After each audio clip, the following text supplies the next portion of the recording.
I don't have those typical deadlines or arbitrary goals at certain ages, but what I will say is the expectation goal gets higher every year. Because now I'm like, all right, you've lived another year, what have you achieved? How are you showing up differently in the world now? For a while it was different. I was doing bacon. Actually, when I was a bit less stringent with my time, I would actually fry up some tomatoes and mushrooms and asparagus, then cook that with some scrambled egg and bacon.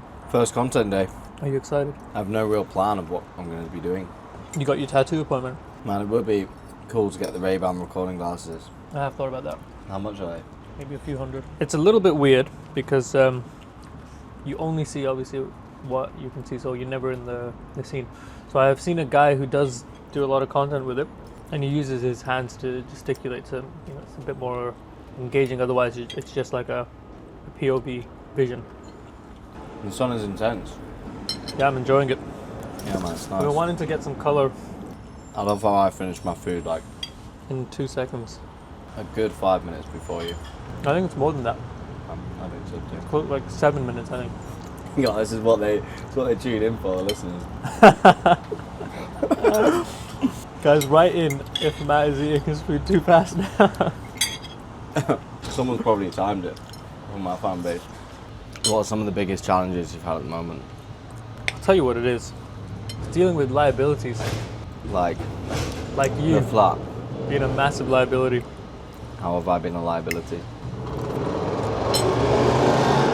We're probably closing in on 10 minutes of me waiting in the elevator. It was 1 minute this morning. Some mornings it's 2. Okay.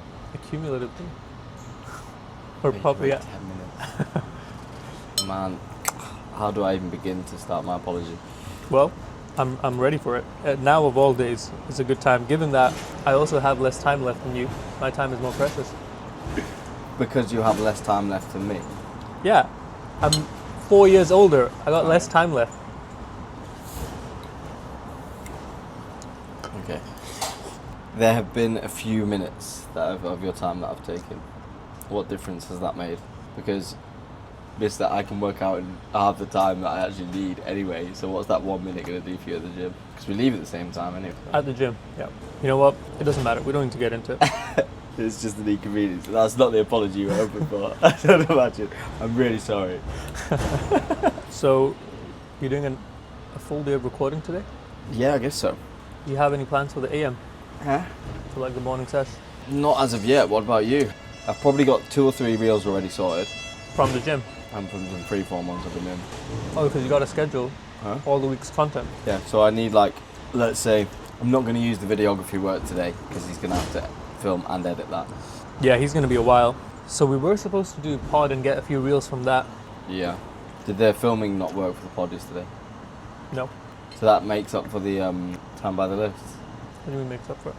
Because you forgot to record it. I didn't forget to record it. There was a technical glitch, mate. I never forget. So you owe me 20 minutes now. It's 10 minutes for the lift. We'll knock that off. I'm not taking responsibility for that. Just a bit of tension in the air. It's good. So the viewers chime in from. So how old are you today? 30. Is it? I've heard a lot of stories about guys going into a frenzy and panicking when they hit 30 because of some arbitrary deadlines they haven't hit with regard to their career, relationships, they want to be married, have kids, all this stuff. I don't feel none of that. It's quite funny, isn't it? Because if there was all these restraints, there's literally no reason for those to exist. Admittedly, I'm not delusional about the biological decay that's happening every year. There's a sensitivity to, all right, my body's still different every year, I'm going to adjust a little bit based on that. It's not though that, I have to do this by this state. Sure. I think 30s, every year I get older, the more I learn about myself and my surroundings. So I'm excited for 30. But one of the new mental framings I have been using that's been super helpful is if I'm ever unsure about doing something or I see myself taking the easy decision, and I've got some options, I'll say, hey Brim, what the fuck are you doing? As a 30-year-old man, you're going to choose the easy option here. Something about that just hits a little harder when you say as a 30-year-old grown-ass man, you're going to not do this thing.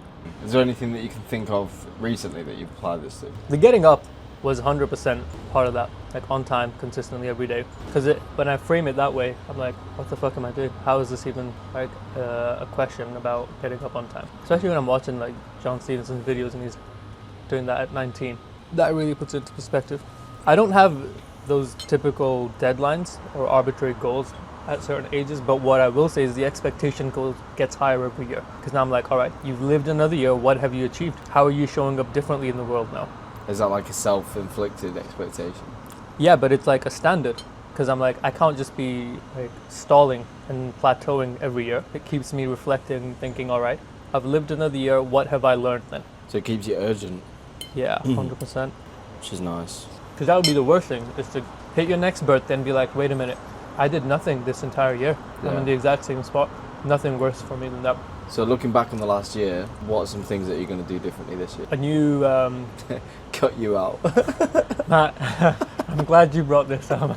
I've been meaning to. It's funny because it's true. Go on, what are some things that you think you could do better at this year? So what have been your, let's rephrase it, what have been your biggest setbacks this year? Prioritizing short-term comfort and pleasure over long-term goals. Because if you expand the picture, there's so many ways you can look at that. There's so many things that you could do to throw yourself further ahead of where you are. So same with me. Like we've spoken about just going to Bali or going and surrounding ourselves with people that know a lot more than we do. So I was getting my hair cut yesterday, and the barber, he owns a wholesale barber supplies company in Ireland, and he's super successful. We were talking about the AI use in business and how he uses it, how he used it to design his website and things like that. But he has a son or cousin that does exactly what we do, or exactly what we're trying to do. And he lives in Bali. And it just got me thinking again, that conversation that we had. There's a lot of entrepreneurs, young entrepreneurs, that we could be surrounding ourselves with in Bali, and it would also amp up the pressure a lot as well. Not So that, but the learning as well. the only thing that's keeping us here is comfort. So people might reflect on their lives and be like, over the last year, let's say, like, man, I've done everything that I can, or I've done a lot. I've been really good at getting up on time. I've been really good at doing these things. Doesn't mean when you think outside the box a little bit more that there aren't things that you can do to just throw yourself ahead of where you could have been now. Exactly, because the things that we think we're doing and making progress towards our goals are still within the confines of what we deem as comfortable. It's imagination. Like, I'm pushing myself every day, I'm getting up early, but I'm still doing it whilst being able to hold on to the comforts of living in a cushy apartment, not flying to Bali and doing that instead. So it's all about balls, really. So That's year, it, man. Taking bigger risks and swings. That's one of the big ones. I think your work ethic's been on point. Your routine's been on point. Some of the things that we could maybe change and I could do better at as well, as being imaginative in ways to throw ourselves forward. And it's not just about like jetting off to Bali's an extreme, which I can't see any reason why we wouldn't do that other than like having that comfort blanket here. After you quit your job, The world's the oyster. there's like zero reason to not do it. 100%. Try it. You can always move back, get a job. What's the worst that could happen? I know, you know? man. It could just be a long holiday. Like, that's the thing. That's why it's helpful to look at like the worst thing that can happen. Because I often think if I want like exceptional or very different results, then I should have to take exceptional actions to them. Exactly. The inputs have to match the outputs I expect. What percentage of people are millionaires? Like 0.05. It's very, very small, yeah. Right. So you've got to be in the top 0.05. In terms of your actions. What actions are you taking that only 0.05% of people do? So what time do you get up? 5 o'clock. We're probably there with that. I don't know, man. That's probably like 1%. Okay, but you don't have to wake up at that time to be a millionaire. Sure, that's one of the things, right? The big thing is consistency. That I've heard people talk about. One thing that all millionaires and everyone that makes it has is consistency and being able to stick for something for a prolonged period of time. I actually did a video about this yesterday. Really? I was recording and I was talking about why is it so hard to be consistent? Because it gets boring. It gets boring and your brain is terrible at like anticipating long-term outcomes of actions. It's still like wired for survival. So if it thinks I'm hungry, I'll eat, I'm tired, I'll rest. But I'm gonna work on this project and maybe in 12 months down the line I'll see some benefit. It's got nothing to do with my survival. Really hard to picture it. Your brain's terrible at that. That's why after a week or two, you're like, wait a minute, I'm putting in all this energy, but it's not resulting in anything. So I'll find an excuse to stop. Yeah, 100%. You can get a chain for these. Around your neck. Yeah, so that you don't have to wear a shirt. That's pretty cool.